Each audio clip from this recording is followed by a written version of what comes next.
Hello and welcome to episode 1224 of The Sleeper and the Bust. It is Monday, October 9th. I'm your host, Paul Sporer, joined this morning by Justin Mason. Justin, good morning, sir. Good morning. How you doing? I'm doing well. Had a good weekend. Lots of getting outdoors, out at the concert festival, ACL, Austin City Limits. It was a good time. Playoff baseball started, and boy, a tradition unlike any other. Ooh. Clayton Kershaw. Actually, it's not unlike any other because this was so far and away his worst outing.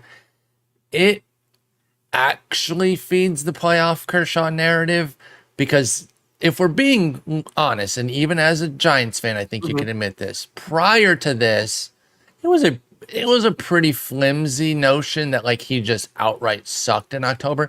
He had some painful blowups that you could go back and look at. You know, the Cardinals kind of, Pedro always talks to the Yankees are his daddy. The Cardinals were kind of Kershaw's daddy. They had a couple ugly outings run up against him in those back-to-backs in 13 and 14. But beyond that, he'd mostly been Kershaw. He also had the little rough inning against Washington, and that one stung as well. You know, you can find pockets, but it wasn't just this unending run of horrendousness from Kershaw. And in fact, he'd kind of outrun the reputation a bit. The 2020 run was excellent. He was fine in 2022. Last year's start against the Padres, that's all he had. They were fine. But then this, Justin, a third of an inning, 6 hits, 6 runs. Is he hurt? Did they have something on him, or both? I mean, I think it's got to be both. I mean, well, maybe I don't know. I mean, Dave Roberts did say like before the game, like, "Oh, this is the healthiest he's been in a long time," and then feels great. And then we can't blame it on that until we hear something from Kersh. We'll take Dave Roberts at his word that if he's pitching at that level, great. So then I'm not going to use a potential injury excuse. Then, I mean, I can't read, tips the way some people can see stuff like that. Haven't even played. Like Jason picks up shit like that. Yeah, and it's impressive. I don't see that stuff. Was there any chatter of that on Twitter? I know you were on Twitter, TikTok. You had a really funny TikTok, by the way, related to the incident. Was there any talk of that? Is there anything there?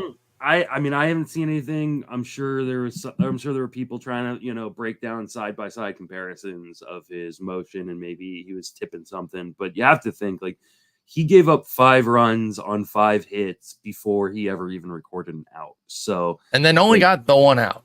Yeah, and gave up another run. I want to say like every single ball that got hit was hit like 105 miles an hour or faster or something like that, or I think 5 of the 6 or whatever. So like you have to think like Arizona saw something. There was something and maybe it was like he just wasn't feeling right. And after the first hit he gave up, he maybe like really started showing something. But you have to think there was something. I mean, he is, in spite of the narrative that I love to promote that Kershaw sucks in the postseason, like he's actually been really, really good. If you look at the underlying numbers, he has like a 303, Sierra. Over 4-to-1 strikeout to walk ratio in the postseason. He's just been really unlucky, not counting this outing. Obviously, this outing, he was just atrocious. So like I almost feel bad for him, but as a Giants fan, I can't feel bad for him. But like as a baseball fan, I do feel bad for him. And just as a human being, like just seeing like him feel that way, like like it's uncomfortable. You almost wonder too, like he gives up like the first 2 and you wonder if like he just got in his head, like because we've seen him on the bench before after a bad playoff outing, just like beating himself up. And, there is such a mental aspect to the game that we can't account for necessarily in the numbers. And you wonder if maybe he just started beating himself up to the point where like he couldn't get right in that outing. So, I hope that this isn't the last playoff, pitches that he throws, because I think as a Hall of Famer and a generational talent, he deserves to like go out, not necessarily like a World Series champion, but deserves to go out better than this. Yeah. Not like this, please, for one of the best, like you said, of the best of his generation. I'm a Verlander guy through and through. Kershaw has better numbers, when you match it all up. Career 2.48 ERA and a career 4.49 postseason ERA. Like, that isn't right. Like, that It's just stunning. doesn't sit right. Even as a Giants fan, that doesn't sit right with me. So, I mean, I hope like he comes back next year, because I don't want to see them winning a playoff game this year as a Giants fan. But you're down for them to keep losing. yeah, I'm totally down. Yeah, I want the Diamondbacks to just sweep them. Like, Go Baby Snakes. You know, we've been on Baby Snakes all year. I didn't pick them against the Dodgers because I'm just like, okay, I think Big Bro's still going to get the Baby Snakes, but maybe not, man. Getting one in LA off rip has got to feel so good for them. And I was looking through this to see if like maybe they were just jumping him early and that was kind of the consistent thing, but not really. Second pitch double, second pitch single, third pitch single, but then 7, 7, and 5, and then 8 pitch at bats after that. So it was a mix of jumping him early, because then the last one before Kershaw had to come out was a Longoria double on the first pitch. So there was no set pattern there. Was there a set pattern on the pitches? Like, were they just seeing his curveball? They were seeing the breaking stuff. But then the last 2 hits were off the fastball. So everything seemed to just be a bit off. The first 4 hits, though, were all breakers. So it seems like they were spitting heat. Actually, not necessarily spitting, though. They were swinging at that, too. They were attacking early. Because you look at Marte, he swings, fouls off four-seamer, then laces the curve. Carroll comes right up, same thing. Fouls off a four-seamer, rips the slider. Then back-to-back four-seamers to Pham, which he swung through and then fouled off and then hit a slider for a single. So they're on everything. So where do you go at that point if you're Kershaw? They're literally swinging at every single pitch, the first 7 pitches, and they have 3 hits, and it's 4 four-seamers, 2 sliders, and a curve. What the hell do you do? And the answer was nothing, of course. It's not like the velocity was down. The spin was down a little bit, but not tangibly to a point that we would normally say, oh, hey, this is a thing. So it just might be one of those things, man. Maybe they're on the signs, maybe they're on a tip. They knew what was coming and they cooked it. I'm not insinuating any amount of foul play either. I want to be clear on that. Yeah. I'm just saying that they were reading Kershaw like a book, and that book was not particularly difficult to read. And the thing was, this was not a trend from the season. He had 3 solid starts against them. One run, or one of them had 4 runs, or else it would have been 3 qualities. Actually, never mind, one was 5 innings. So it was 1 earned, and 4 earned over 5, 6, and 6 innings for Kershaw. So he didn't have troubles with them during the season. They just absolutely ran him. We're not going to go through the entire playoffs, but that's obviously the standout moment. Yeah. If they lose, 2 of the next 3 and he doesn't pitch again, will it affect Kershaw's in-season price, do you think? No. I don't either. And it shouldn't, by the way. Kershaw is who he is. He's a guy, he's not going to throw a ton of innings year to year, but they're all going to be elite innings, whatever he throws. So like, you take your 120 and you're happy with it. 125 and a 2.5 ERA. Like, I mean, he had a 2.46 ERA and 131 innings this year with over a strikeout inning. Like, he's just, when he's on the mound, he's elite still. Absolutely. Yeah, no, so I agree there. I do not think he'll be hurt by this, nor should he. It won't affect my pricing on Clayton Kershaw, but we are going to talk about some pitchers with some affected pricing. We're talking best bargains in the top 50 pitchers. We did the top 50 hitters last time out, just using the auction calculator results from this year and comparing that to the ADPs that we have on the site, which are an amalgam. I don't know the exact cutoff of main events that they have. So if you see something that's a little bit off from the exact main event, it's probably not going to be so far off to ruin the conversation. Just let me be clear on that that's the source I'm pulling from. Before we get into these, let's start with the easy top guy. And again, it doesn't matter exactly where the ADP is because this guy was nothing but great. Zach Eflin. Holy smokes. He finished 4th among starters this year. Justin, what an absolutely excellent run for Zach Eflin this year. And people were on this. This was not one that was necessarily hidden. There were a lot of people that believed kind of blind trust of Tampa Bay pays off here, because even if you weren't a big Eflin fan, if you just say, you know what, this is the biggest signing that they've ever done, They might see something here. I trust them inherently. Let me go for Zach Eflin at ADP 272. That's not hurting you, and it paid off handsomely. What were your thoughts on Zach Eflin coming into the year?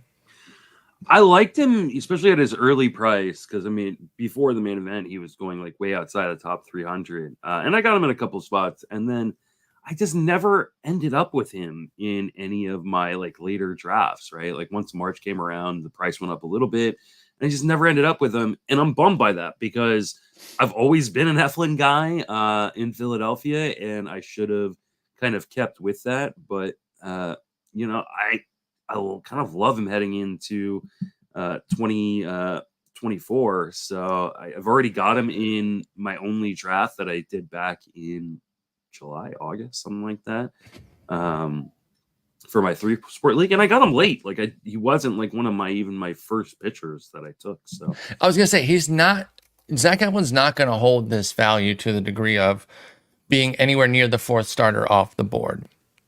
Where would you estimate you got him if you don't have it handy? Are we talking SP 20, 30 range for Eflin?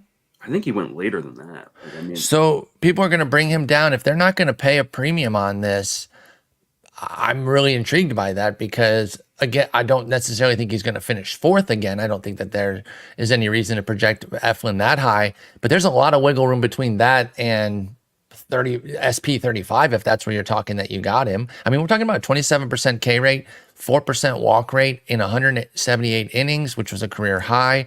The strikeout rate, we've seen quality strikeout rates before. He's always been a good walk guy, but he amped that up to a new level, or down to a new level, I guess, at 3%. Everything was there for Eflin. 350 ERA, 102 whip. I mean, should he be a top 15 guy? I think there is an argument for that. You know, I haven't even started my pitching projection, so it's hard for me to give an exact number or even like an approximate number. But yeah, I mean, I think he should easily be in the top 25. I'll tell you, in that draft, he was my 4th starting pitcher that I had drafted. Wow. Now, I have an outstanding start to the rotation, though it looks less outstanding with Brandon Woodruff as part of it. You know, so, you know, in that draft, he went in the 30th round of that draft. Now, it's a 3-sport draft, so you have to accommodate for, you know, 2 other sports. So, sure. But let's say that meant he might, like in baseball, may have gone to the 8th round of that draft. He went last pick in the pull hitter, the 7-rounder that we keep referencing. The very last pick to Ryan Bloomfield. I have no issues with that. Yeah, I don't either. That's pick 105 right there. I'm trying to see real quick if I can bring up. There is a completed draft, but the ADP is not yet up. Okay. And I'm trying to see if I can find a screenshot of that somewhere in the pull hitter Discord, which is a great Discord to be a part of. Absolutely. If you're not already a part of it, it's definitely worth the $5 a month. Just for all the people who are in it and very intelligent. Okay, so here we go. By the way, very useful. I've got the first 24 rounds of it. So Eflin went in 1, 2, 3, 4, 5, the 6th round. The beginning of the 6th round. He's moving up. That 7th round, last pick in the 7th round price from Bloomer might have been a bit of a discount. You're not really going to be getting that anymore, perhaps. Yeah, he went. For context, he went right before Justin Verlander, Bobby Miller, Jesus Luzardo, right after Aaron Nola, Pablo Lopez, Framber Valdez, and Logan Gilbert. Okay. I think that's fine. I think that sounds like a pretty decent range off the top of my head. We're going to talk about another one of those pitchers here in a moment, actually in quite a little bit toward the end there. But yeah, Zach Eflin, huge season. I don't see a lot of reason to believe that he can't represent a pretty similar line next year. And we don't have to pay the premium price for it at the 4th round. We have to pay premium relative to anything Zach Eflin's ever cost.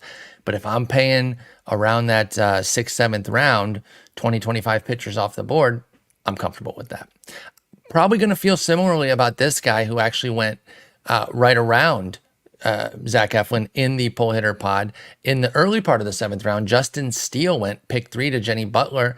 That was her 3rd starter behind Strider and Gilbert. By the way, interesting trio there. You got the big strikeouts with Strider. You got the big, volume and control artistry with Gilbert. And then you got kind of a mix of the two with Justin Steele. Huge season for Steele. This is a guy I really liked coming into the year.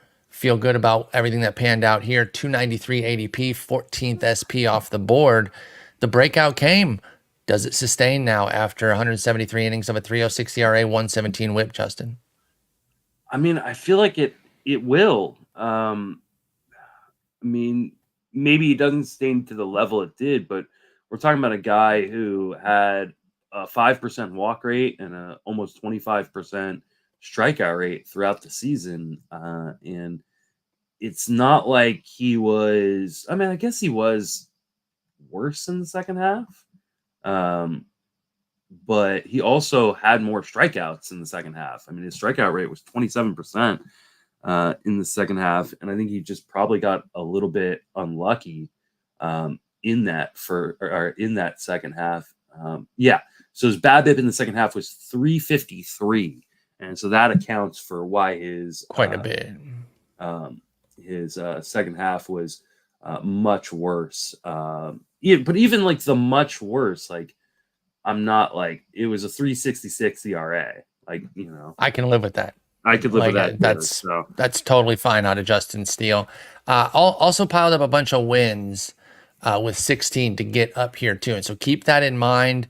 Zach Eflin, for his part, also had 16. And so when you're talking about these stat lines and where they're ranking, you have to include the wins because they definitely pushed these guys up. Now, they had great seasons as is, and that's why we believe in both Eflin and Steele. I just want to point out that they're ranking this high with a little extra kick from their win totals.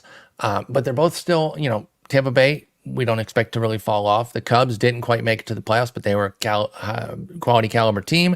I think they will be again next year. So you can expect a decent number of wins. It's just that putting down even 16 these days doesn't necessarily get you. Yeah. You don't do that for too many guys in the projection sheet. 16 led the American League for Eflin here. I want to see. I think Steele was behind Strider. Yeah, Strider got 20. Okay, so there you go. So he wasn't getting to the top there in the National League, but plenty of goodness here. He'll be 28. Are we putting Eflin in a similar range, or excuse me, Steele in a similar range to Eflin? He went in the 8th round to the exact same team, so 2 rounds later. 2 rounds cheaper than Eflin. Yeah. I don't know if that's right. Like that I'd take that all day. Yeah, if he's, and I like Eflin. Yeah, if he's going in the 8th round, I'm going to be very stoked on Justin Steele because, like I said, even though the ERA went up in the second half, the skills were actually just as good, if not better. Right, a higher, almost a 5% jump in strikeout rate, kept the gains in walk rate. Like, there's nothing wrong with Justin Steele in terms of the profile, and I think the fact that he limits those walks so much, like, really kind of gives him a pretty high floor, which, while I love Eflin, we have to acknowledge the fact that Eflin's got a long injury track record, right? He does. And so if I am wanting to draft for floor when I'm drafting, I'm going to take Steele above Eflin. And at that point in the draft, first 10 rounds or so, I really want to draft for floor. I don't want to necessarily draft as much for ceiling. It kind of depends, but I hear what you're generally saying. I mean, I like the profiles of both these guys. They both tuned down their walks. Steele quite a bit. He cut it in half. Eflin kind of, further solidified a strength of his, while both having quality strikeout rates, the wins we mentioned, the good ratios. So I think the first one going, whoever it is in a given draft, will trigger me that I have to take the other pretty soon. Yeah. Because I'm going to like both. So, okay, Justin Steele goes off the board. I pick in 5 picks. If I'm looking starter, it's probably Eflin time unless, somebody else has fallen down my list. But that's how I'm going to see them. Let's move on to our next guy. It's going to be quick here because we did break down Tarik Skubal with the Tigers when we talked about their young pitching as a whole. But I just wanted to point out that in just the, I think, 80 innings that he had, I'm pulling it up right now, Tarik Skubal finished 15th among starters. Like, that's how good his run was. In 80 and a third, he went 280 ERA, 091 whip, 33% K rate, and got 7 wins. He won half of his starts. So that really, really helped Tarik Skubal finish that high, even though he had such a low workload. It's kind of like when DeGrom was able to finish 6th with that 92 inning season. This is kind of the baby version of that. So I just want to give Skubal some more love. We've already talked about how his price is going to be through the roof and everything. But were you impressed to see that he was 15th on this list here? Yeah, it's insane.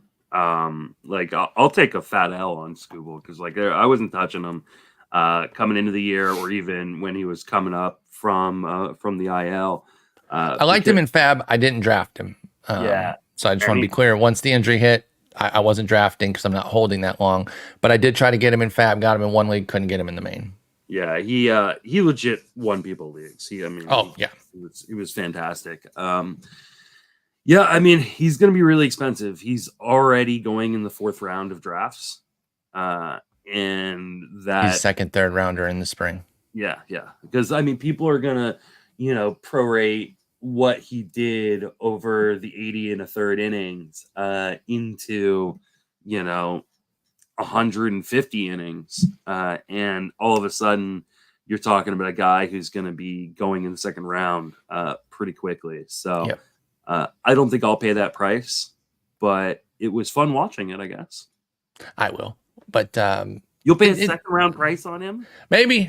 Depends how the other guys are looking. There's no such thing as certainty with pitchers. Give me the guys who are the best. Let me give you some would you rathers. Okay. Of guys. Right now, they're probably not going to be Skubal, but let's talk about them. Okay. I'm just saying. I think I get there by the spring, depending on how the pitching pool looks. But yeah, hit me with some names here. Would you rather Tarik Skubal or Corbin Burns? I'm still Burnsy. I'm still Burnsy there. Luis Castillo. I'm still Castillo. That's my guy. Yeah. Zach Wheeler. He's going to put up another few brilliant playoff outings, and I'm going to have to go with him. So, yeah, I'm probably not looking in that 2nd round then. If that's where Skubal has to go, if I got to pay that. Kevin Gausman. That one's really close to me. That one is not a certainty for Gausman. Yeah. It's really not. I mean, the BABIP remains an issue. I don't know if it's a splitter thing or what. Last year he had the really high BABIP, and we were like, okay, that's kind of a weird blip. It did come down this year by 42 points, but it was still 321, which I want to say was damn near leading the league yet again. Let me pull that up on Gausman to just let you know. And by leading the league, that's obviously a bad thing. It didn't lead the league. Dylan Cease's 330, quote unquote, led the league. And then Charlie Morton and Kevin Gausman. With the 321 BABIP, he had a 316 ERA. That's how great he is. I mean, last year it was a 363 BABIP, and he put up a 335. So he works out of it. I respect that. But he needed a 4% walk rate to do that in 2022, 7% this year, which he's capable of the 7%. The 4% was the scary part. That's why I didn't love Gausman coming into this year. It is a 118 whip, which is not like because of the hits. But you don't want that. That's not what you want from your first starting. Exactly. And so I don't know what that is, right? They don't have bad infield defense necessarily. Is it the turf that allows things to, a handful of extra hits to kind of skitter through? Because a lot of the BABIP issue for Gausman has been at home. So the bottom line is he's the workhorse if you want that reliability with Gausman, but Skubal probably has the upside on him. I think Skubal can put up, years that best the top work of Gausman, which I think would be 2021 with your Giants when he put up 192 innings of a 281, 104 with 29% K. Let me give you just a few more, okay? Okay. Zach Gallen. I'm Gallen there. I'm a Gallen gal. Me too. Kirby. I think these next two are the ones where you start really go. I'm getting close. Yeah. I'm getting really close on that. So, but probably still leaning. I don't know. Here's my line because I think this is a really interesting debate. Tyler Glasnow. There you go. Just like Skubal on a per inning basis is amazing. Exactly. So you can't lean the health thing. But how many innings are you projecting for either of those guys? Like, I don't know that you're I said 150 on Skubal. is that like something you'd really project or something you hope to see? Like, I'm gonna project that because like unless you're predicting another injury, which maybe you are. That's I don't fair. think you should necessarily. Yeah. And so absent that, there is no reason for the Tigers to be uber cautious with him. He'll be 27 years old. He's reached 149 before. That's Skubal's height in innings. I don't see a reason that they can't go 160 with him, even though that's a 2x of last year. I don't think it's entirely based off of last year's numbers saying we have to be within X percentage of this. I think the number to look at is the 149 and make sure that they're not going too far afield of that number. So that's why I will project Skubal. I'll probably have him right at $150. What would you project for Glasnow, who just I'm not sure I can get to 20 innings? I can barely get to triple digits with his history. Going to be a free agent as well, so that adds another wrinkle, but let's just go neutral on that right now. A career high 120 innings, mind you, at age 29. He's going to be a free agent after this season. Oh, pardon me. I thought it was. He's got one more year on the. Okay, so one more year with the Rays. Which means he could be traded at any moment. Exactly. That's a great point. Yeah, I'm going 100 on the projection there. So just on the 50 innings alone, I think the 50 innings erases the team context situation. Yeah. And puts me towards Skubal there. So I think that's a good line.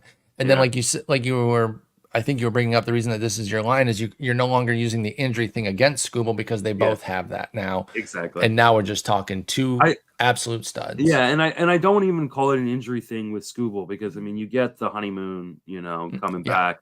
So it's more of a matter of like how aggressive will Detroit be in terms of pushing Skubal, because I could see a lot of different avenues for Detroit. Like the Tigers have a team that is up and coming. Do they say, hey, this is a poachable division with the White Sox clearly not being the team we thought they were going to be, and the Twins being good, but like the Twins have a lot of problems, and we know that they're probably not going to go out and do another huge free agent contract. So I could see the Tigers saying, hey, this is our year, or I could see them saying, we got one more year of a bridge year before we get there. And maybe we cool it with a little bit with Skubal and let him only get to like 130. I think it's a bridge year if things don't go. I think they come in looking at it like, hey, we can do this. Yeah. Especially if Erod stays. We've got a rotation, which we discussed a couple episodes ago. We got some hitters coming up. Green and Torque are looking like the real deal. A couple other guys, Kerry Carpenter put on a nice season. A couple other guys showed that they can at least be pieces on the team, maybe not full-time unencumbered starters, but they put some things together. Colt Keith is on the cusp. You said it right. I know. I had to think about it actually while you were talking. Like you didn't call him Keith Colt. Parker Meadows. Yeah, showed some things early on. So all of a sudden, the Tigers are putting some things together. And if they're going well, they're not slowing Skubal down unless he's, injured. But they're not going to baby him if things are going well. We just don't know. So that's why I would keep it at like a 145, 150 estimation projection on Skubal's innings totals and then kind of go from there. But he's going to be a top 15 starter. So if you're not willing to pay that, you're not getting any Skubal. He's going to be a top 10 starter. Spring, if he has a good spring, I think so. I mean, if you look at like the ADP as it sits right now, you got 1, 2 in the first round, you've got 3, 4 in the second round, 5, 6, 7, 8, 9, 10, 11, 12, 13. He was the 14th starter off the board. 14th starter for Skubal. That includes Brandon Woodruff, who now will not be at that point. So that would make him the 13th starter off the board. He's going to be a top 10 starter. Like next month, he will be a top 10 starter in terms of ADP. And I'm not opposed to that. Like, I don't know like I said, I could pull the trigger, but I'm not opposed to that. Like, the question is, like, are you sure B. Woody's cooked, by the way? I don't know if he's cooked or not, but he'll go down in price. The ADP will. Okay, fair enough. This is not a good injury. Dr. Justin Moritz on Twitter did a really, really good breakdown of this, and This is scary. He's not going to be on my board. Like I said, I took him in my first draft, which drafted back in July, August. I will not be drafting Brandon Woodruff again. He will pretty much not be on my board. Poor B Woody. Anyway, I didn't mean to derail your point there on Skubal. So he's going to be a top 10 guy, you think. You're not 100% against it, but you wouldn't pay. So how does that play out? Like you respect people going for their guy, but you're just not quite willing to get there. Is that what you mean when you say I can see it, but I'm not doing it? Yeah, I mean, for me, it is when I'm drafting a starting pitcher that high, I want a guy that I can pretty comfortably pencil in 170 plus innings. I mean, as much as you can comfortably pencil in anybody for 100. Sure. And I just don't know that I can do that with Skubal. Now, if I decided to go not necessarily pocket aces, but maybe an ace in the first round, like if I got Garrett Cole and then I went, I'm going to pair Garrett Cole and Tarik Skubal, like then I can see myself doing it. But that doesn't feel like something I'm going to do necessarily very often. Like a lot of those guys that I did the Would You Rather with, I would rather have. I would rather have Zach Gallen. I think George Kirby is kind of the guy that I'm debating. But like I think a lot of those guys, are Kevin Gausman for me, Luis Castillo for me. Like these guys are. I love Gausman, but Castillo. I love Castillo. Gausman, I think, is closer though with that. What's up with that BABIP? Why is it 2 years in a row now? I don't know. He's worked around it, but is he always gonna? That's a magic trick.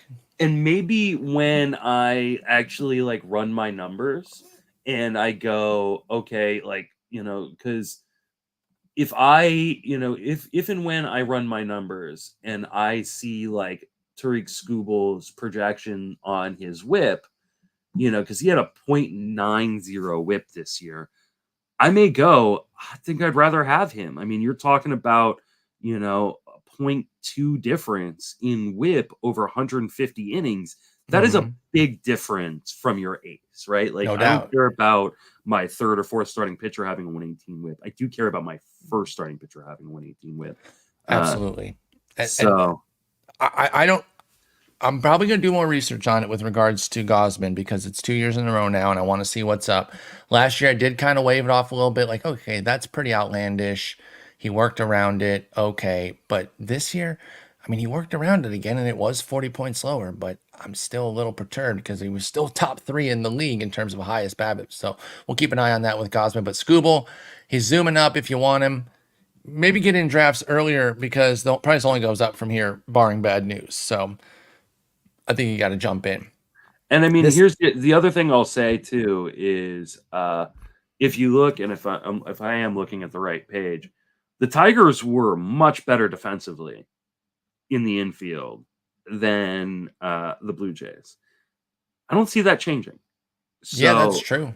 As much as Javi Baez has not returned the value on that contract, like he's still a really good defensive player up the middle.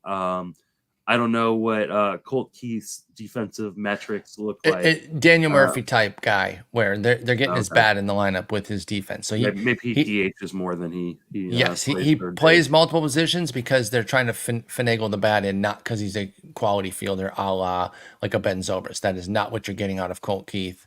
So you're looking at some of those other guys. Zach McKinstry, I think, was a positive glove. Matt Vierling might have been at third too. I actually don't know for sure on that. But it did help that was the one thing that Javi Baez does bring to the table still is his nice glove. Not what you want to pay for a glove-only shortstop, but at least there's some value there, right? It's not a complete negative. And I'm looking right now, and I see outs above average at 0 for Vierling, but he also played a lot of different spots, so I don't really know the third base defense necessarily versus like outfield or first base or whatever. But bottom line, I think the Tigers should have some solid defense to protect Skubal and those other pitchers. His price is going to be sky high. Let's move on to our next guy. Same division, at least for now. He's currently in the playoffs with the Minnesota Twins, but he will be a free agent. This one I do know for sure, and that's Sonny Gray. And man, this dude just keeps getting it done. because he was a bit off the radar this year, going at pick 188. He finishes as the 19th starter this year with a big season, 184 innings, a high since 2015. The last time he came close to that was 2019 with the Reds when he threw 175. The last 2 years have been pretty low, 120 and 135 respectively. So you were kind of getting that good, not great sort of effort out of Sonny Gray. And we know with his size and history, he's had some injuries, but when he's on, he's one of the better guys out there. I think he's a bit unheralded. 2.79 ERA, 115 WHIP this year. Only goes 8-8. They could have served him a bit better there, but he'll be a 34-year-old free agent. What are we doing with Sonny Gray next year after a top 20 finish among starters this year? Oh man, I mean, like, he got pretty lucky. He was one of those guys where I kept going, "Oh, you've got to sell high. You got to sell high," and like, just it never happened. And a large part was like his just amazing home run rate. Like, like he had a sub, half a home run per nine, like 0.4. Yeah, like that's bananas. Unreal. But it was also a 5% homer to fly ball rate. Like he's an 11.5% guy, which is still low. He led baseball by a mile. 0.73 to 0.39. Yeah. I said 0.4. It was 0.39, whatever, as we expanded out an extra decimal there. But Justin Steele was second at 0.73. And you're talking 0.39 with a 5% homer to fly ball. Your general point is there's no way that holds for Sonny Gray, regardless of where he goes. This was not a park thing. This was everything's working in his favor type of. Now, he pitched well. 24% K rate, 7% walk. We're not shading what Gray did, but that probably gets him more to a 3.5 ERA. The reason he's at 2.79 is because of that home run suppression that it simply won't last. There are no changes in here that make this last. It is simply the 5% homer to fly ball, which over the course of the year, I mean, there's a decent bit of luck baked into that for Sonny Gray. I mean, and he also threw more innings than he's thrown in a season since 2015. The last time he even threw over like 140 innings was 2019. Like, this was just kind of a magical year for him. Mm-hmm. And he is going to be he is a free agent, so we don't know where he's going to end up. He's probably going to get a nice little payday, though. I mean, he's going to be 34 here in a month, so probably not like the most massive of paydays. Just a 2 years with a team option, maybe, or something. Yeah, something like that. I don't know. Like, I'm probably not going to pay what people are going to want. Where do you think he's going to go, though? Top 40 pitcher? There's a lot of young pitching to fit in there this year, and we're going to talk about a handful of them. He went in. Let's see. I think a guy like Gray gets squeezed a little bit. He went in the 7th round of this draft that I'm looking at. I stand corrected. And towards the beginning of it, right? I think that's 7. I'm not paying that at all. Sorry, the 8th round. The back end of the 8th round. He went right after Cole Ragans, and went before Max Scherzer. Now, you need to hit me with a double-digit round, I think, to get me on board. I don't think you're going to get a double-digit round. And I mean, how many innings would you be even comfortable projecting? Yes, he threw 184 innings this year. Plus, he's going to 130. He's already got 5 innings in the postseason. Yeah, I go 130 on the projection. Yeah, and for those wondering, like, how do you project him to throw less? He threw 119 and 2/3 in 2022, 135.1. I think 140 is probably around where I would project him for 2024. And Sonny Gray will be 34 too, so keep that in mind. He's going to be going to a place with a much worse defense because Minnesota's got a good defense, unless he ends up on Arizona or something like that. What if Minnesota keeps him? If Minnesota keeps him, then I think maybe I'm a little bit more comfortable to do that. I think they have too much pitching, and they don't like paying for guys. So, like, I can't imagine they keep him unless he I guess they give him would you accept the QO?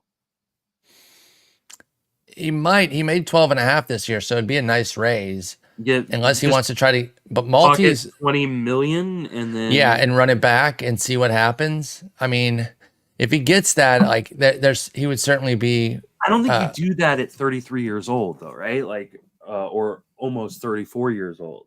I think you've got to try to get 2 years. The allure of multi-year has made guys skip the QO before. Maybe at 34 you go, I don't know how many years I have left. I could go. I mean, this is a guy who's a slight guy, and like he's had injury issues in the past, and you go, I just want to cash my $20 million check. And maybe he goes for that. And maybe I get a 2-year deal next year. Like, he could be back with Minnesota. They've got to offer it to him, right? Like, I would think so. Because, if he takes it, it's certainly not budget breaking or anything, I wouldn't think. He hasn't gotten it before. That's the thing too. I don't know if he's gotten it. It would have been, you would think Cincinnati that offered it to him. And we did not see. Oh, wait, no, wasn't he traded in the middle of a Cincy deal? I think he was, yeah. So never mind. New York didn't offer it to him because they wanted him out of there. So no, there's a world where he did not. Yeah. Where Sonny Gray has not been offered that. Yeah, because it's 5 years. I think there is a chance that he stays in Minnesota on a QO. It was a 5-year, $51 million deal. I don't think he's been offered the QO. Sonny Gray could stay. Situation for both the Twins and him, right? Like you especially get $20 million and we only have to commit 1 year. Yeah, especially if he pops off with another, with some more playoff gems and they make a run. Yeah. Goodwill with him. Here's 20 mil if you want to stay. He chooses to pick it up. You run it back with Lopez, Gray, Ryan, Ober as your top 4. I like that with some of the young pitching coming up behind it too. But if not, if he passes on it, I think they can work around it. They don't need Sonny Gray right now. But if he's going that high, man, I was thinking, I guess double-digit rounds is unfair because that's pick 150. That's only a 30-pick jump based off of this season. And even though other people are going to also fully understand that the home run suppression is not bankable with Sonny Gray, I do still think his price gets pushed up more than 30 picks. So yeah, I get the 8th, 9th round stuff, but you're not I'm with you. Like the guys I met, the guys I mentioned, Cole Ragans, right? You're taking Cole Ragans, right? 1,000%. Joe Musgrove. It's not even close. Walker Buehler. Not even close. I'm taking Buehler. When I say not even close on these. Max Scherzer. That one's closer, but I think I'm still taking Max. Gavin Williams. I'm taking Gav. Chris Sale. I'm taking Gray. Okay, so I've done the Chris Sale thing enough. At the back end of the 9th round. Okay, so I guess I am close on the 10th thing then. Yeah. That's only a 30 pick. I get, you know what? I'm gonna completely run back on myself. Maybe 30 picks is all he deserves because when you really break down and you put the homer suppression aside and you look at the core skills, he wasn't that much better on the strikeouts, walks, and hit suppression. It was literally all of the homer suppression. Yeah. So maybe he shouldn't really go up. He was a little bit of a bargain last year, Sonny Gray. You bump him up 2 rounds in deference to the fact that he lasted 184 innings, and then you go from there. So yeah, I think 10th round actually is fair. What about these 2 guys who went in the 10th round? Jose Barrios and Christian Javier. I take both over Gray. Okay. Yeah, I'm probably, and I know I'm a stan, but I'll take an 11th round Jordan Montgomery. I love Jormont too. I can get behind that. And by the way, all of that is pro those players more than anti-Gray. I'm really not trying to dog them out. You just have to be honest about the home run suppression. And I want to say, in the end, if like you could double his home run rate, it wouldn't really bother me that much because he doesn't walk a lot of guys. For me, it's if I can't project a guy to throw more than 140 innings, it needs to be Kershaw level production. If he was $160 a year, we would be singing a different tune on the home run suppression. But because we can't bet on the homer suppression and we're shaving off 50 innings, that's where our price on Gray comes back down, and he's gonna be 34. So I like him. I wish him well. I've liked him since his Oakland days, but I'm just not there as far as paying the price. Agreed. Kodai Senga, one of the most hidden seasons this year, which is so crazy in New York. Things in New York obviously almost never get underrated. It's almost always blown out of proportion and overrated. But because the Mets had a flop season, this year went completely under the radar. And I've been blabbing about this on different things. I think I even mentioned it on a random episode coming down the stretch. Yeah, when we did 3 up, 3 down, we had him in there back in July. So we haven't even talked about him much in the second half. But Kodai Senga had a brilliant transition year to the majors. The 30-year-old came over, put up 166 innings with a 2.98 ERA, 122 WHIP. Those walks keep that WHIP high for sure. But the ERA was down at 2.98, 29% K rate, 11% walk. 206 average allowed. I mean, he was great. He was the 24th starter off the board or rank, and he was the 162nd pick off the board. What does he do for a repeat? Do you believe in Kodai Senga after this excellent first year? I do, but I also want to account for the fact that the whip could be an issue because of the walk, right? Like even in the second half, where his whip was like 115, I want to say it was. I just had it in front of me and I clicked away from it like a dummy. 115 whip in the second half after having a 128 whip in the first half. That feels like a floor because it was still a 10% walk rate in the second half. That feels like a ceiling, not a floor. So I knew what you meant, even though I said to the wrong thing. Yes. So I really like Senga, and you're going to get a lot of strikeouts. It's a really good park to pitch in. I don't know what the Mets are going to do. I know they said the thing about not competing until 25. I don't buy that, by the way. I don't. I just flat out think it's bullshit. So yeah. But it's still a good park to pitch in. It's a tougher division to pitch in than we were kind of expecting, but it's it still has a bottom feeder offense in the Nationals. I don't know. He's going really high in drafts. He is. Okay, so it's not hidden. The fantasy world is not hidden it. The baseball world let that go hidden. The fantasy world said not so fast. He went in the middle of the 5th round in this draft that I keep referencing. Okay, so lots of love for Senga. Yeah. I don't know that I want to draft a guy that could potentially give me like a 125 whip. This is Dylan Cease. Yeah. Where the BABIP kind of drives everything. And, if you don't have a good BABIP, you're sunk. I think we talk a lot about, and I think like Ha-Seong Kim was a really, really good example of, hey, don't bury a guy when they're coming over from a different country, from playing in a different league because they struggle in their first year. What we don't talk about enough is the league gets to adjust to you as well. Exactly. Right? And I think the league will adjust a little bit more to Senga and become a little bit more patient on him. And I think that could lead to struggles. Now, do I think he's going to be bad? No. I think he's going to get you a ton of strikeouts.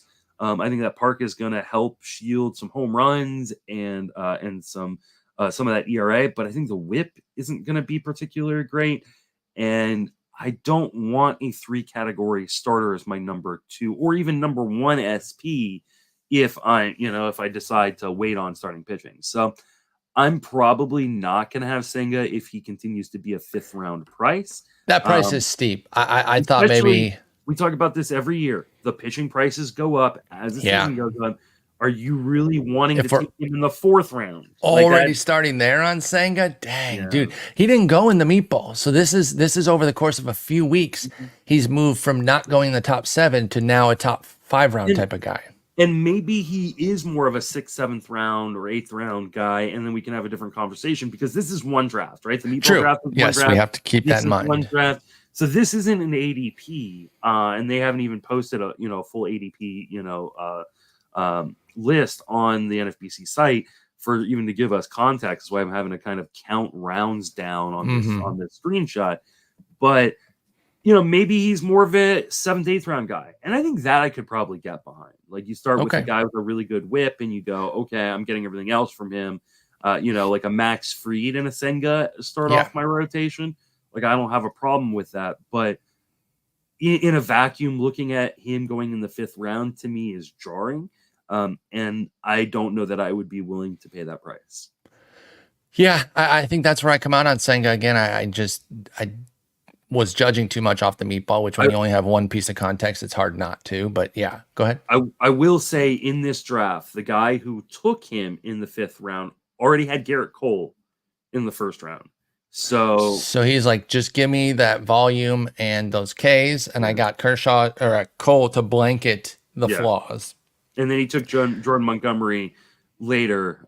So I mean, I already love his. That's actually a really great trio there, right? You got the uber ace, the best of the best, and then two flawed guys whose flaws marry well, right? Jormont doesn't have the Ks. There's the whip issue with Senga. Blend them together, and what do you got? The only problem is a little bit later he does take Edward Cabrera and Josiah Gray and Eduardo Rodriguez, so kind of adding on to the whip. Really pushing that whip. Yeah. Really pushing that whip now. Testing the limits of what Cole can do to protect.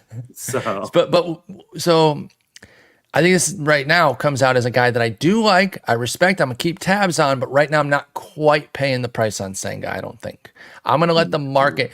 I have certain guys like this in the winter that I purposely will not draft. I want to see where the market's really at. Now, that doesn't mean I'm just going to bypass him for rounds and rounds and rounds. But if he's generally going in the assumed ADP, I'm going to leave that guy alone for a little bit because I want to see where the market goes without me pushing a guy too much. And then I know what I need to pay as drafts go on. So I'll do that with a few guys in DCs early on. Especially with guys where I'm unsure about how to project them, right? Like if, obviously if, for me, like one of the guys, this last year was TJ Friedel, right? Like I'm going to get TJ Friedel in all my drafts. Doesn't matter, because I don't care about setting them in on a guy that I love. But on guys where I have a lot of trouble, I think Charlie Morton was a really good example of a pitcher going, higher this last year. I really didn't know what to do with Charlie Morton. And so I kind of just waited to see, like, okay, where is he going in drafts before I was willing to even put kind of a round value on him.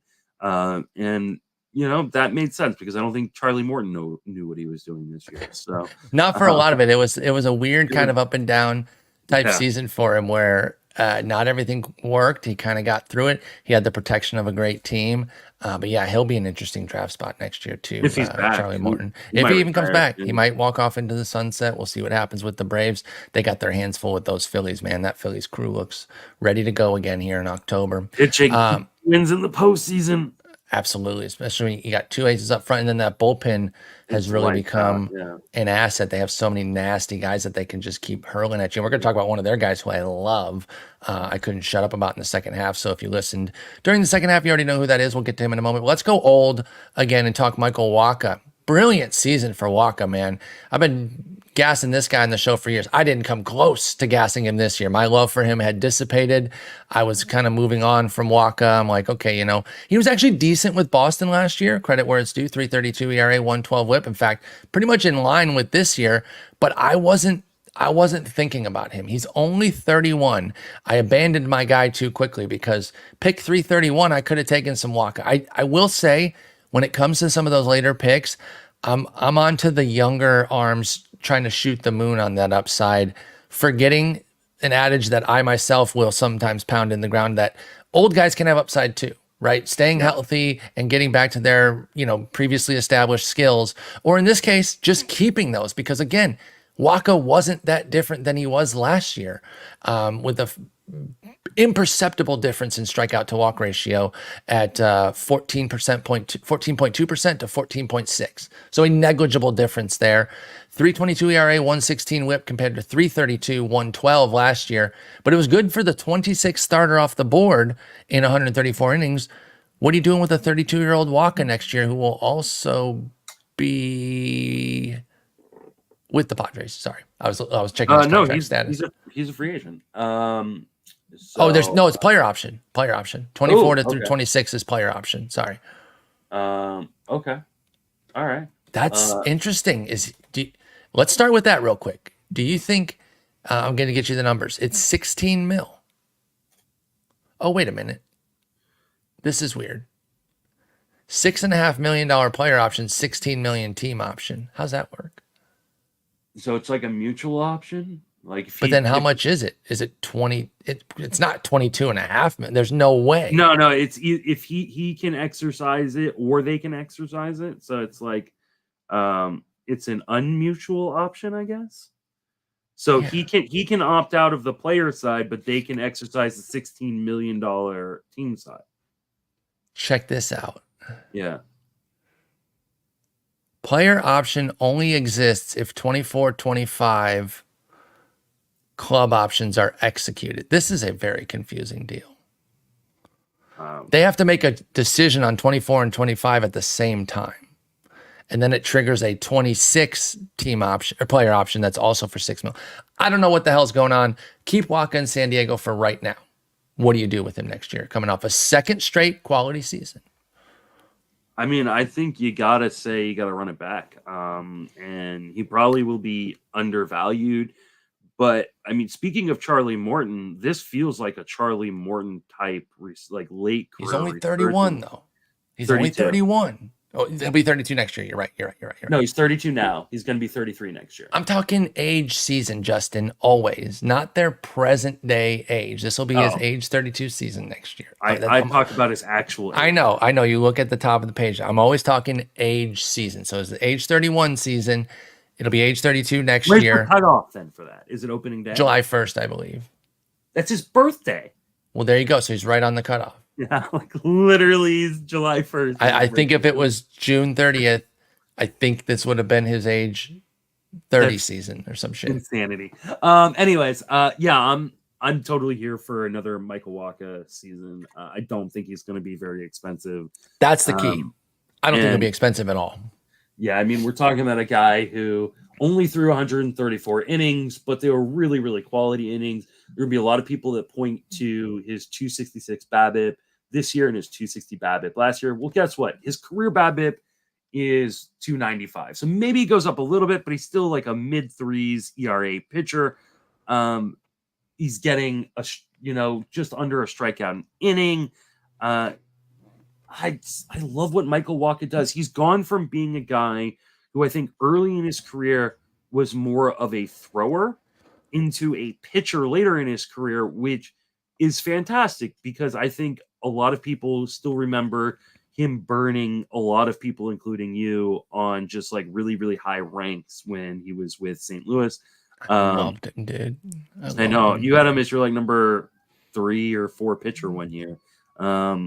Probably off of 2015. Yeah, when he threw 181 innings, 338 ERA, 121 WHIP, 17 wins. I'm like, he's arrived. He's here. I love him. I'm a sucker for a younger pitcher with a great changeup, especially because that usually signifies they have a complete arsenal with a breaker and a fastball.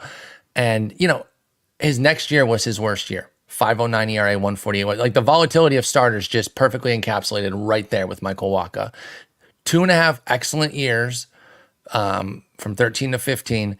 And then out of nowhere, just a 509 ERA, 148 WHIP kick in the ween. Yeah. There you go.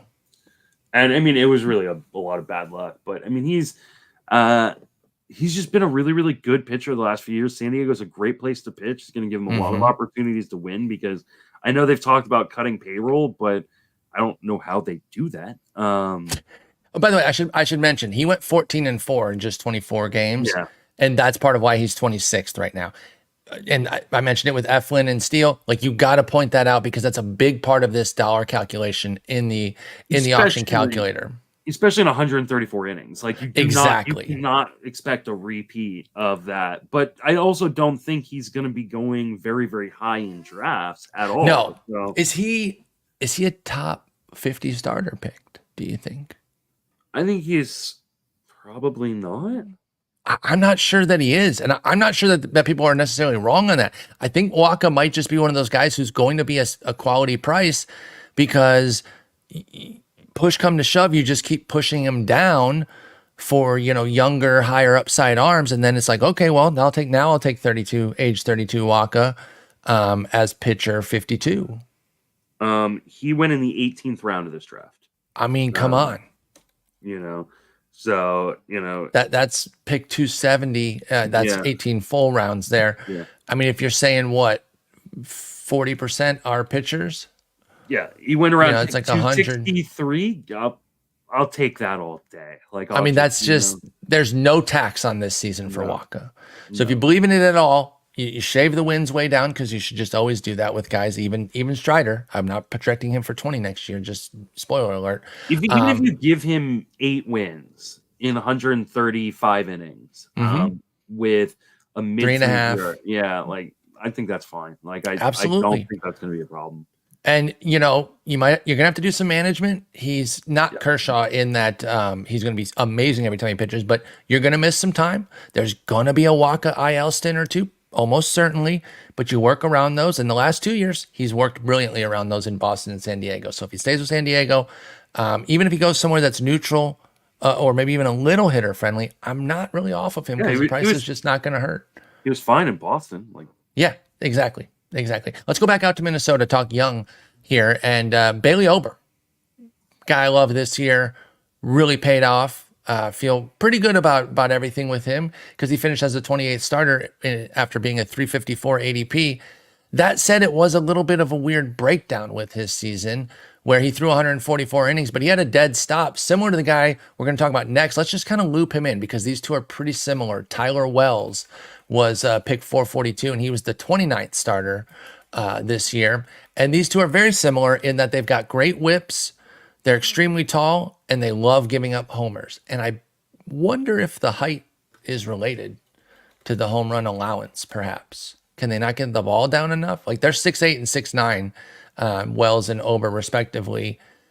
And again, they cut a very similar figure here of being just major home run issues, but good whips on good teams. So good ratios, win opportunities. I loved both this year. They both panned out brilliantly, but what do you do with both next year? And how do you handle these home run guys? Are they scary for you? Because I think you could put Joe Ryan as like the king of this group. Like he has the highest upside, but he also carries that consistent home run issue. So let's focus on Ober and Wells here. What are you doing with these two next year? I mean, I think you've got to regress them both. I mean, Wells didn't even finish the year in the majors, really. His was a dead stop, and when he was done, he came back for one relief appearance. With Ober, it was actually, you know what? I think I'm just thinking of the stint from August 27th to September 15th, which actually wasn't as long as I thought with Ober. Was that an IL or did he go to? He went to the minors, didn't he? He went to the minors. Yeah, they both went to the minors, but Wells stayed, and Ober's was to protect innings, I think, for the playoffs. Yeah, I mean, I think Wells is a really interesting guy because he's great at home. Like he's awful on the road. That park really saved his season, saved his life. Like they made that park for him. Yeah, with his home run issue. That being said, he gets to pitch in that park. Like it's not like they're going to be like, well, we're going to move the walls back in. No, they're leaving it. So, but he's a guy that he's really, really hard to trust on the road. And do you want to be rostering a guy that you can only use half the time? And that becomes wasn't that bad on the road. 393, 102 this year, but 14 homers in 55 innings. So I'm granting you the home run issue.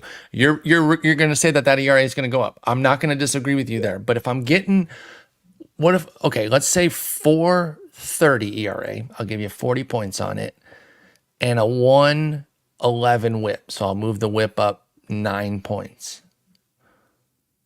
I'm still using him. I don't think you need to even move the whip up that far. Then I'm using him even more, I guess, is what I'm saying with Tyler Wells, right? I mean, we're talking about Wells with a 7% walk rate. Like he's not going to be a bad whip guy. It's just a matter of like, do the home runs cause him to get sent back down to the minors? Like that becomes a bigger issue. It's less about like when you actually use him. But I mean, the nice thing about that is like you can drop him. Like when he went down to the minor leagues, you just dropped him and moved on. Yeah. Well, not immediately. I held him for a little while because we didn't know. Yeah. But I didn't hold him that long. I made a pretty decisive decision. I don't know what that was a weird way to frame that. I was pretty decisive on it. And I said, okay, I'm going to move on here. Same with Sale when he got hurt. Like I've made more decisive decisions in the main event where you don't have the IL and all that. And you just, hey man, I need these roster spots. I'll figure it out later. I will point out, Wells historically has been pretty good on the road, surprisingly enough. He actually has a worse home split, 4.50 ERA versus 3.39 on the road, 108 whip to 0.98. Your general point is well taken, though, that home run parks are going to be sketchier on the road, generally speaking. We know what his controlled home environment is. And that could give you a lofty ERA in a given year. And touring the AL East isn't great. I will say the rule change also worked in his favor, right? Fewer games against the AL East. That's a good thing for Tyler Wells. I don't want to face the New York, Tampa Bay, Boston, Toronto lineups more than I have to. Yeah. Ober is a much more tricky proposition. He was really, really bad in the second half. Like, shut up. You. No, I'm teasing, but also I'm being serious. 4.52 ERA in the second half. He gave up 14 of his 22 home runs in 20 less innings. Lots of homers. It was 2 bad outings that pushed the ERA. Texas and KC outings, and I'm not saying you would have skipped those. You definitely. Well, you might have skipped the Texas one, but maybe. But by then he had a 3.41 ERA going into that game. Yeah. I didn't. Like I was start. So I'm going to go off my experience and say. So I'm not. That's not the case. I'm arguing here. You ate all of it. My point is though, I think is that a 4.52 ERA just isn't as bad as we might think it is at first blush. We hear that and we're like, 4.52. I mean, what you shave off like 4 runs, and it's a completely different story in this sample. I think let's see what that would be then. It goes down to a 3.94, and we're not talking about it as a problem. I think what we do need to talk about as a problem is the 10% rise in home run to fly ball rate in the thing. When a guy is putting the ball in the air 50% of the time, to have that kind of jump, that kind of jump is really, really scary. And I just don't know if he's going to be able to hold down a whole year in the rotation, giving the propensity for him. Now, on the plus side for Ober, he's got a fantastic outfield defense. Mm-hmm. They're fantastic defense, in general. But the outfield defense is what he needs to catch those balls. Don't let those balls in the gap that are long flyouts become doubles, put runners on, because then the homer is coming, right? Like he's got to keep the bases clean, and he does that with the walks, but the hits also have to be managed as well as possible for Bailey Ober to really succeed.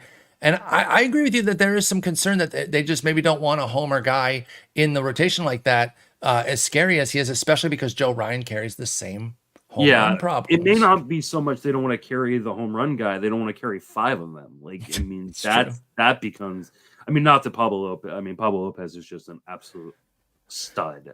But him, dude. Gray's home run regression all went to Ober. Ober ate it for the whole team. Like he absorbed it.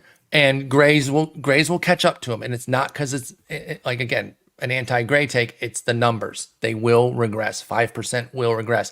Ober, I knew if NFBC was a trade league, I would have tried to trade Ober, obviously, because I knew that it was going to regress. It was a 5% last year, so I knew it was going to regress coming into the year, and then he maintained it for like the first half of the season. I was like, this is going to have a comeuppance, and it did. But I could still eat a 4.52 ERA in the second half from Ober, and it certainly didn't kill me because it also came with a pretty decent whip, if I recall correctly. I'm running the numbers right now.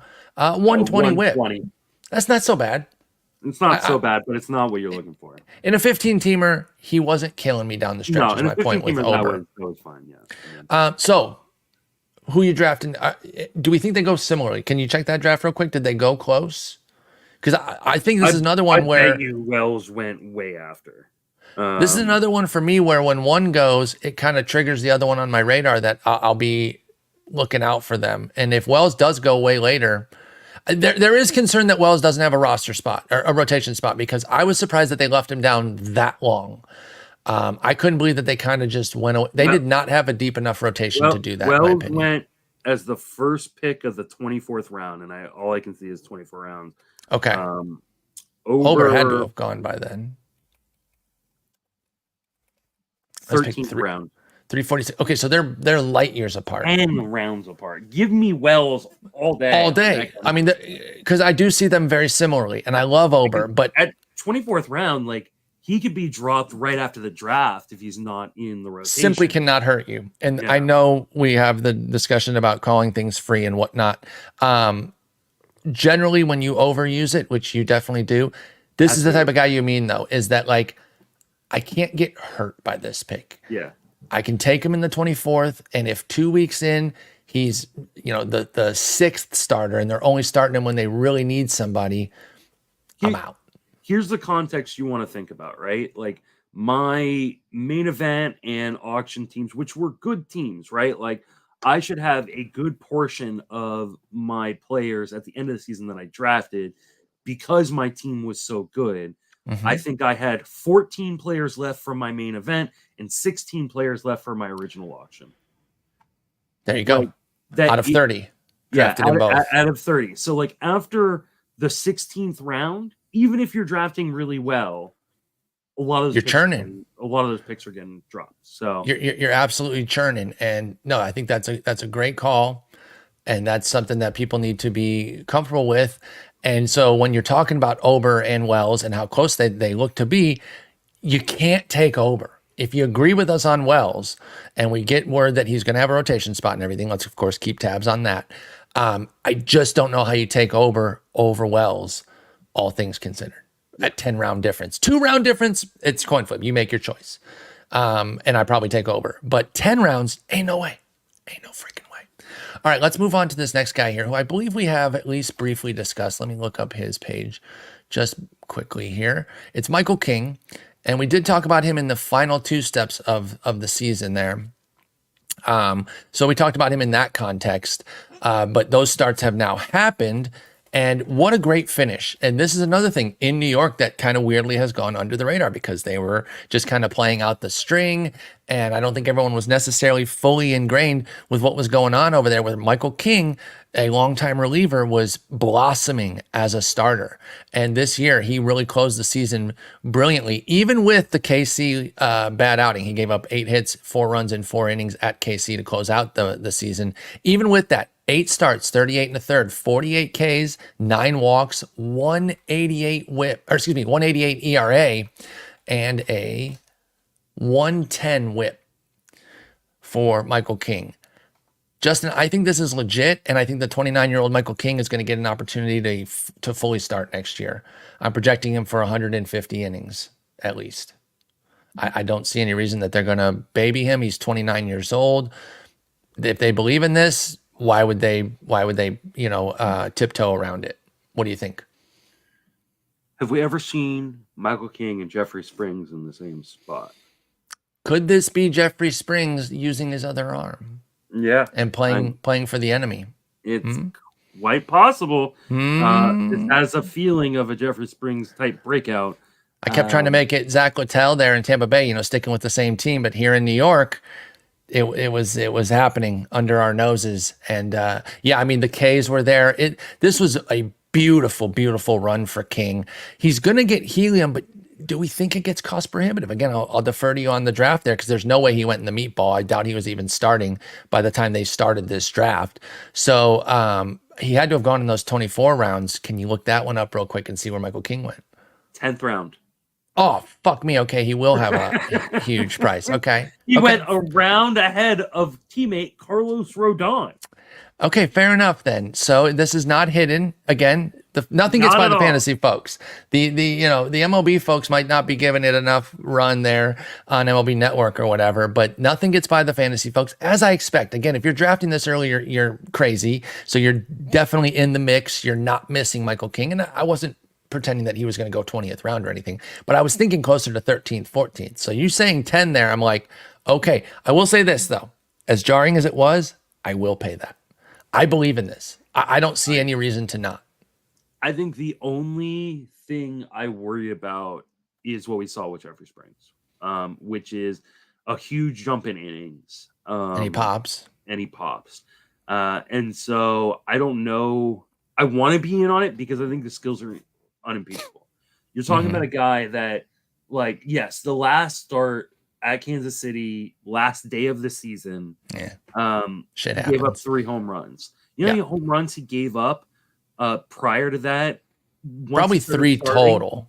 0. He had not given up a single home run since he started starting on August 24th until the last day of the season. He gave up 3 home runs to freaking KC too. Yeah, his walk rate amazing. Like, it just the skills are unimpeachable. I think it's all about what can you reasonably project for innings. Yeah, and the hard part is just like Springs, we're gonna go. He's 29, and Michael King, like they have no reason to baby Michael King. Like he's not like this huge pivotal part of their future necessarily. They're just gonna milk it, and does that snap. And so like I think the range of outcomes on him, like when you do projections, what you're projecting is a median outcome, right? Yes. You're projecting, what is most likely to happen. You're not really projecting the upside or the downside. I don't think there is a median outcome for him. I don't think Michael King is going to, I think he's either going to throw 150 really good fucking innings or he's going to throw 30 and get hurt again. Because he has some injury history of his own, Michael King does, that has probably kept him from doing this. Because they've flirted with this before. That's another thing about this. This isn't the first time that they've dabbled with Michael King as a starter. But health issues have cropped up and they haven't been able to really commit to it. Obviously, this season kind of got away from them. Maybe if they had committed to him earlier, I know he was hurt, I think, to begin the year. But maybe if this had been the plan from the outset, then maybe they make the playoffs. Because again, their bad season is what most bad teams would gladly take at 82 and 80. So they were in the mix until the very end there. But yeah, I can totally see that, right? Because it's a 2x the innings. And does that put too much stress on Michael King next year that he blows up? That I don't know, but I'm gonna be around to see what happens. I'm gonna get him somewhere. I'm not settling. It is all gonna depend on price for me. Like it's all like that. That's if he's starting in the 10th round, then there's a chance he's a 7th round pick come March. I don't know that I'm in for that. That becomes a lot more difficult because then you're talking about a guy who's potentially your number 3 starter. And I don't know that I want a guy that I feel like there is some sort of reasonable chance he only throws 40 innings as my number 3. More starters by then, no? I probably won't, but I don't go as hard on pitching as other people. Well, I can't say that didn't work for you this year. Because you want to get a reliever, right? Yeah, I'll definitely. I paid the top reliever there. Okay, you know what? No, you're 100% right. I drafted my 3rd starter in the 10th. Yeah, and it's Lucas Giolito's bitch ass. Yeah, and so like for me, like while you definitely are starting to shoot for like a little bit more risk reward at that point in the draft, you're definitely looking at the upside. I still want a guy I feel pretty comfortable about. I'm gonna get 130 to 150 innings from. That's fair. I want to be clear. I love Lucas Giolito. I actually do feel bad that he got moved twice in 1 month, and that would wear on anybody. And he was still more good than bad. But I was trying to spot him during that whole transition from first Cleveland, first the White Sox to LA, and then from LA to Cleveland, and I was hit and miss on that. So I took some of the brunt. I avoided some of the duds, but then I missed a gem. I missed the Texas gem. So, it was painful, but he really struggled with those 2 teams. And I think he's a guy on his routines. I know we've seen stuff with him in those early games, those early afternoon or even late morning games. Not Lucas Giolito's favorite thing. I think he's one of these big time on his routine. And if it gets disrupted, it can cause issues. And getting moved twice, once clear across the country to the West, and then all the way back a month later, that's a pain in the ass. So I did take a jab at him, but I will definitely draft Giolito again because I think he'll be cheap. And I hope my Tigers sign him. That'd be a free agent I'd have no problem with them going after. Let's move on. I hinted at this guy earlier. You probably figured it out if you listened to anything. During the second half, I wouldn't shut up about Cristopher Sánchez for the Phillies, and I feel pretty validated on that. I feel like he had a really nice second half. Ends with a 3.44 ERA and a 105 whip. Good for overall finishing 50th, right on the button there. And he was the 750th pick. So obviously that was an afterthought. That's pretty much meaning that he never really went. What do we do next year now? Because he's obviously going to have a much higher ADP than that. Do we think people are going to get crazy with Sanchez? Because he's not starting during the playoffs. So we're not going to get playoff tax, even if he has some great relief outings. What do we think here? If this first draft that I've been referencing is any indication, he's going to be really affordable and on a lot of my teams. I love Cristopher Sánchez. I think he will have a rotation spot locked up coming into next season. and he went in the 19th round of this draft. Like, I will take that He'll all be on day. every single team for me. Yeah, I'll be drafting him like the 15th round and just like counting my money. I mean, I love everything he does. I think the skills are really, really good. Maybe there's a little bit of regression coming for Sanchez, but ultimately, like, I think there's so many people who are going to discount him and choose guys on like a bounce back over him. The Ludolos, the Biebers, those guys, which I understand and I'm not necessarily against. Those are valid picks. I think Sanchez is just money. I think you're just I totally agree with him as a mid to late teens pick in a 15-team draft. So that means like in your 12-team drafts, you're talking about a guy that is going undrafted or going really, really late. I'm all here for the Cristopher Sánchez bandwagon, and I hope people don't listen to this episode and start pushing him up. Yeah, I mean, he'll go up over the course of the winter. I'd be surprised if it gets cost prohibitive though with Cristopher Sánchez. I'm going to be there. What did I mention earlier about younger arms with ready-made changeups? He's got an excellent changeup, and I just love what he does. I think he can be an absolute monster. 99 in the third innings this year. Shouldn't have any problem really getting to 150 as long as he's healthy. I think you can project him from somewhere in the 140 to 160 range with comfort. Has swing and miss, doesn't give up walks, does have a little bit of a home run issue. And what we're noticing with these guys that kind of live in the zone, they can be prone to some homers. So if he could tighten that up, I think you could have an ace level season, but we don't even need that from Cristopher Sánchez for him to be worth the pick. So we're going pretty big on Cristopher Sánchez. And even with the home run rate being less than ideal, we're talking about a guy who does not walk guys. So it's like Tyler Wells. So he covers it a bit. Yeah, I mean, yes, he gave up 16 home runs in his 99 and third innings. That is not good. It's a homer half per 9. You know how many walks he gave up? The same amount. He gave up 16 walks. Like that's excellent. So he could be one of these guys, Cristopher Sánchez, if he doesn't quite break through this year, right? Because growth isn't linear, and he puts up like a 4.20 ERA, but it comes with a 1.08 WHIP. Like that's still useful. And I know I beat this into the ground, but I talk about these guys that have the lesser WHIP or the higher ERA with the lower WHIP.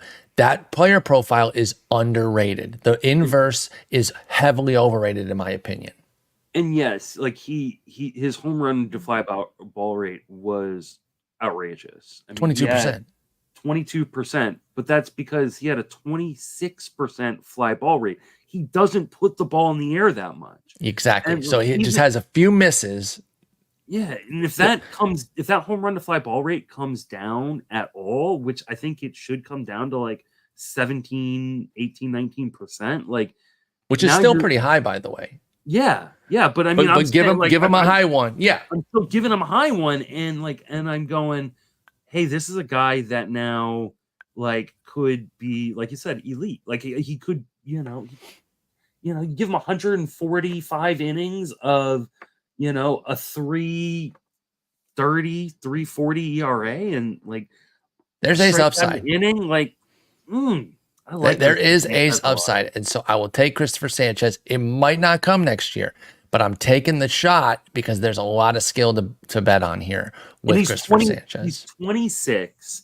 I don't know when his birthday is. So it'll be his age 27 season. He's going to turn 27 here in December. So, like, there's no reason to baby him. No. Like, just let him go 140, 150 innings. Especially if they lose Nola, right? It's time to get the heir apparent going there. And Lorenzen's probably not back. And so Wheeler will still be the ace, but then you're looking to fill in behind him. And I do think somebody like Sánchez is viable for that number 2 spot to be the next great guy that they have. They got your boy Ranger Suarez. They got my boy Taijuan Walker. I'm actually not sure the free agent status of Walker. Oh, Walker's on a 3-year multi-year deal. That's right. So they'll have him too. But we love Sánchez, and I'll be drafting him all over. We have a host of undrafted guys. I want them all. It's hard not to. Tanner Bibee finished 33rd. We talked about Gavin Williams in the Would You Rather that you threw me earlier. Shouts to Eno. Do you prefer Gavin Williams or Tanner Bibee at their respective Bibee. prices? I'm a Bibee guy myself. Talk to me about Bibee and what you like so much about his breakout. 298 ERA, 118 WHIP, finished 33rd among starters this year. Go ahead. I mean, like, and I haven't even looked at Eno's Stuff Plus metric and stuff. If you're gonna like grade by Stuff Plus, I'm sure Gavin Williams is better. But for me, I just love the command that Bibee has, and it's not like he's not like he's a 6 strikeout or 7 strikeout per 9 guy. Like, he's a straight up strikeout an inning guy. Doesn't walk people, doesn't give up home runs. Full arsenal. Like, there's everything you want to see in a young pitcher is there in Bibee, and I think there is upside for more in terms of the strikeouts. I think he is really, really exciting. I'm really interested in overdrafting him, and Me too. I'm hoping other people aren't. Yeah, no, I'm right there with you on Tanner Bibee. I really, really like him. I can tell you Stuff Plus, we have it on the site now. Ooh. And 102 for Gavin Williams, 98 for Bibee. So you nailed it there. Yeah. That Bibee doesn't quite have the flashy stuff that like a Gavin Williams might, but he is markedly better than Logan Allen, who was at 86, by the way, just for reference there with the baby Guardians. But his pitching plus is 101, which is the same as Gavin Williams. So he makes up for it a bit in the location there. And Bibee, there's just so much to like. I trust Cleveland implicitly. I want their pitchers. I want one of these three, right? So it's going to be one of those things too, where if someone takes Bibee quicker than I want to, I'm gonna target Gavin Williams or Logan Allen. Then I want one. I don't really want Logan Allen. I'll take Williams and or Bibee. Won't Allen's price be commensurate? Yes, with the lack that, he doesn't bring as much as them. I don't want to pair. I'm not grouping those three as equals. I want to be clear on that. Bibee and Williams are close to equal, but Allen's a dip down. So I would take the consolation prize, basically, of going with Logan Allen there if I had to, just to make sure I get in on the Cleveland rotation, because I'm not going to take your boy Cal Quantrill. I'm sorry. This is thanks. This is really interesting because every time we talk about like two guys, the same team drafted him in this draft. Oh, that's hilarious. And so and two of these other guys that we're about to talk about in this same kind of cluster also went on the team. Same team. That's fantastic. Eury Pérez in the 4th, Bobby Miller in the 6th, Tanner Bibee in the 7th, and Gavin Williams in the 9th. Is that right? Wow. So by the way, that Pérez, Miller, Bibee order that you went, that's what they went in the draft. They're the opposite in this ranking here. Bibee was 33rd, Miller 38th, Pérez 46th. So let's bring in Bobby Miller here right now because he was 38th, the 38th starter. He is such a different cut than Bibee that I think it's great to bring him up here. And you mentioned the same team getting him. So they're getting two different profiles. Stuff Plus for Bobby Miller. Do you want to guess it? Oh, 105. 123. Holy crap. I love Bobby Miller. Bobby Miller is such a potential ace. Like, it's not even funny. Like that. Yeah. He has every little checkbox that you're looking for when you're trying to carve out the next ace. I think Bobby Miller gets there.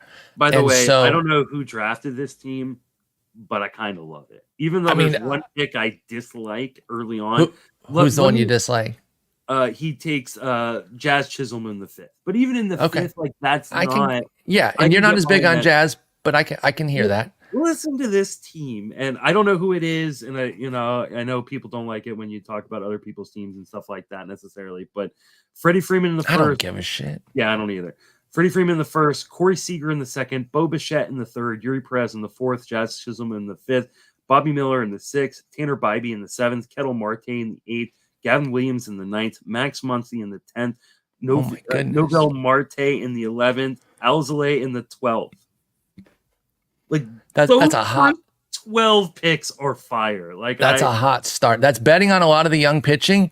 I don't think everyone's necessarily going to hit at the peak, but there's going to be hits. I don't know whose team that is, but I love that start. Like I love it too. It could be our friend Jenny Butler. She's in all of the drafts. So, it could be any of our friends. Most of our friends are sickos in drafting. Yes, and so they're drafting right now. So that could be Bloomer. That could be the meatball himself, Rob DiPietro. We don't know. I am not starting a draft until I get back from Disneyland, which will be next week. I'm going to Oh, Disneyland. fantastic. That's like, when they win the World Series, where are you going? You're going to, Yeah. that Oh, old I'm thing. totally going to record that. Yeah, because absolutely. what are you doing now? You won a main event, or you won a NFBC auction championship. What are you doing now? I'm going to Disneyland. Or Disneyland, excuse me. I get the two mixed up. World's in Florida, Land is in California, and Justin's going to Land. But yeah, Bobby Miller, 6th in Stuff Plus, minimum 100 innings. That one stands out to me big time. I mean, again, he's got all the makings of a potential ace. You talked about him being in the 6th round there. That's going to be on the cheaper end of his range, I believe. If you want Bobby Miller, get ready to pay. Are you willing to pay 4th through 6th prices on Bobby Miller? Oh, man. I am willing to pay 6. I don't know if I'm willing to pay higher than that. And that becomes the hard part is I love Bobby Miller. Like, I really, really love him. And he threw, 100 and... $124, so there's no reason to think that he can't put up... Plus 21 innings 14 innings in AAA. Oh, yeah. So and whatever we get in the playoffs. So we're talking almost $150. So he's very much in line for a full season. As a Giants fan and as a fantasy player, I hope he gets absolutely destroyed today. Maybe because it keeps price down a little bit. Yeah, keep the price in check, and your Giants fandom will come through. But the skills are fantastic. I mean, we're talking about a guy who's under a homer per 9, a 6% walk rate, a 24% strikeout rate. You know that strikeout rate is going up too because the stuff is just too damn good. Yeah. He was getting his footing. He's a baby giraffe out there, just trying to figure out the majors, and does so with the 3.76 ERA, 110 WHIP, with 99 innings or 124 innings under his belt. I can't wait to see what he does for an encore. I love Bobby Miller. I'm definitely open on 6th round. I'm not 100% out on the elevated price too, which I think it will be. There are builds where I'm going to be okay paying that top price for Bobby Miller. So we'll see how that goes. Eury Pérez, let's bring him in. He went even earlier. He went in the 4th. So the interesting thing too, with all these young pitchers, ADPs are obviously going to be an average, right? They're going to get us there. But I do think it really is going to be, every draft is going to be different. And I think wild differences with these young pitchers. Yeah, especially with the pitching. I think the pitching is so deep and young that it can go a million ways, right? Once we have 15 drafts in the books, like the min maxes are going to be. That's what I can't wait to see. Yeah. So Pérez finishes 46th among starters this year. Has a great season. They manage him. We knew they would. Dude cannot buy drinks legally. Like, he is. I don't even think his age starts with a 2 yet, or if it does, this was his barely. Yeah. Was this his age 20 season? Okay, it was his age 20 season. He is not yet 21. He will be on April 15th of next year. So Jackie Robinson Day, he can go out and buy a brew should he choose. But that doesn't stop him from throwing 97.4 miles an hour with a 29% K rate, 8% walk rate, 16% swinging strike rate, 3.15 ERA, 113 WHIP. Bunch of numbers, add it all up. It's excellent work for Eury Pérez. He ends up throwing a total of 128 innings in the regular season. That should be enough to, put up at least $160 next year. I don't think he has to be uber babied to get to 150, 160. The Marlins don't baby their guys. The Marlins no. You got bullets. Yeah. You put them where they're useful here. They knew they needed to protect a little bit here with him this year because he was making the jump from AA. He was so young. But Eury Pérez, I think the reins are off a bit next year. Are you paying the premium on Eury Pérez? Yes. I know September was awful. I know it was really bad. Like, we're talking about he had a 5.19 ERA in September. I think he just tired out. Like, I do. I think he just tired out. I don't think this was like, oh, he was running hot and then this is who he is. No, if anybody wants to discount Eury Pérez for his poor September, give me all their shares. Like, that's yeah, absolutely. I'll take them off your hands. So I was just kind of looking through the splits while we were talking, and I just saw a split that makes me love Eury Pérez even more than I already loved him, and I already loved him a ton. how many innings do you think he pitched this year in high leverage? Where out of his 91, yeah, 25. 2.2. He doesn't get himself in trouble. He doesn't get it. Okay, yeah. So He doesn't get himself in trouble. Like that is a huge stat for a guy like him. Like that is nasty. He's got amazing stuff to get himself out of trouble if he ever does, but he never gets in trouble. I tell you what, 32 of his innings were in low leverage. 56% were in medium leverage. 2.2 in high leverage. He doesn't. I'll tell you what really sold me, and it's you gotta be careful with the 1 game sample. It gets a little old school. Like I watched him do this, but I was so sold with the 6 scoreless 2-hit innings, 10 Ks, no walks at LA in mid-August. Watched that game. Yeah. Still remember it like it was yesterday. They basically went opener Pepio. So then when he and Pepio and Eury when Eury and Pepio were battling for those 5 innings that Pepio was in, it was excellent ball. I was watching 2 studs there. By the way, I love Pepio next year. Shouts to Greg for being in on his command changes early. When I doubted it, I said, no, this guy walks everybody all the time. Be careful. He said, no, I think there's a change. Nailed it. But Eury, absolute stud. I will pay the premium. I will. Like, if you want to get in on some of these guys, you got to pay. And like, I just don't think you have to have 2-3 years under your belt as much as you used to, right? Like when you see it in 91 and a third, no, I'm not going to exactly project him to be 100% the guy he was this past year at 315, 113 whip. But I can move those numbers up a bit and still be comfortable drafting Eury Pérez, knowing that I have the upside for more. He's a sub-3 ERA waiting to happen, especially in that ballpark. Yeah, absolutely. Let's bring in our boy Cole Ragans then and finish it off with him. We talked about him so much throughout the second half because how could you get away from it? Every time he'd go out and have another great start. We even talked about that one goofy outing that got away from him in Toronto where he was like falling down, throwing those pitches, and he had a little bit of a Rick Ankielitis there for a moment, but it turned out not to be some unraveling. It was just a blip. And he finished strong. He got beat up a little bit by the Tigers on the last game of the season. We're not losing our heads over that. A, the Tigers were playing well, and B, it was mostly his control that kind of got away from him. So I guess I will say he bounced back immediately after that Toronto start with just 2 walks against Houston, but then 4 at Houston and 4 at Detroit. So he did end with 8 walks in his last 2 starts. That said, there was still 13 Ks in those 12 and a third and only 8 hits for Cole Ragans. I fully believe in him. He finished 49th among starters this year. How much revisionist history are we doing to blast the Rangers for that trade? I mean, I don't think it's fair. Like, they had such a plethora of arms, like, and they really needed some help in the bullpen. I mean, I think, and they got good help in the bullpen. He couldn't have been that guy. No, he had not been pitching well. I know. Absolutely could have been that. No, I know. I don't want to roast him for it, even as somebody who really. I saw the value in Ragans. I'm not saying that to brag, by the way. I'm just saying like he was somebody I was in on, but it clearly wasn't working this year. So he couldn't be their solution for the bullpen this year. And they still need help, right? Here in the playoffs, we're seeing that a 10-run lead isn't even necessarily safe enough with them. But Ragans just was not being that guy. He goes to KC, things click as a starter.